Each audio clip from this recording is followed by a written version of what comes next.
Today we are working on Undivided Love. Is talk about Shakespeare poems. So what we've been rehearsing today is sections of the piece that needed a bit more investigation from the point of view of how the text works with the detail and the music and the choreography, because it's a lot to ask an audience to watch all three things at once and to be able to see more clearly how the text creates a different type of meaning from the movement, because they're read differently by audiences. Out of the 154 sonnets of Shakespeare, I chose 6. It took quite a while to get down to a short list, and the title of the work comes from Sonnet 36, which is about two people parting.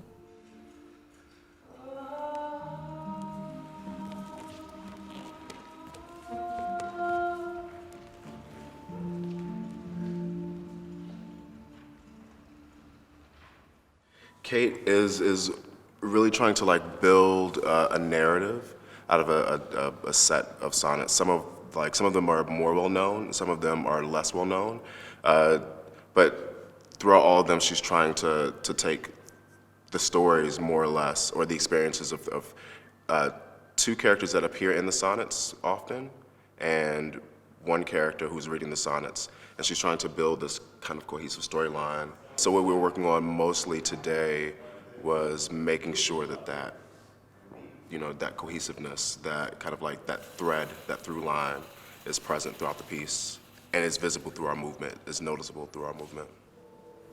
The work of the sonnets is that each one is almost like a small performance in itself. They each have a different world. They're like vignettes that I have created from the sense, feeling and meaning within the sonnet.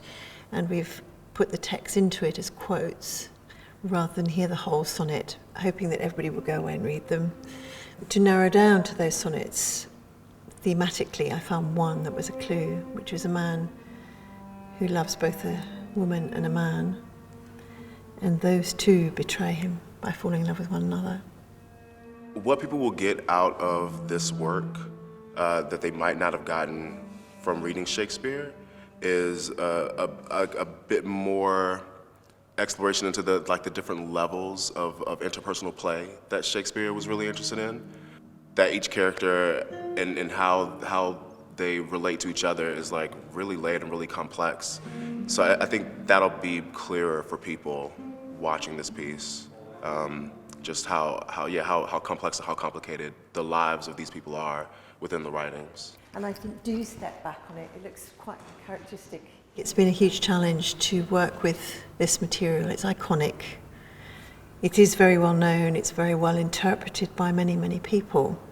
And I'm approaching it as an artist with great respect for the material, but also drawing from it what it does to me, which is to find a story within it and to work with the dancers to develop that through the choreography.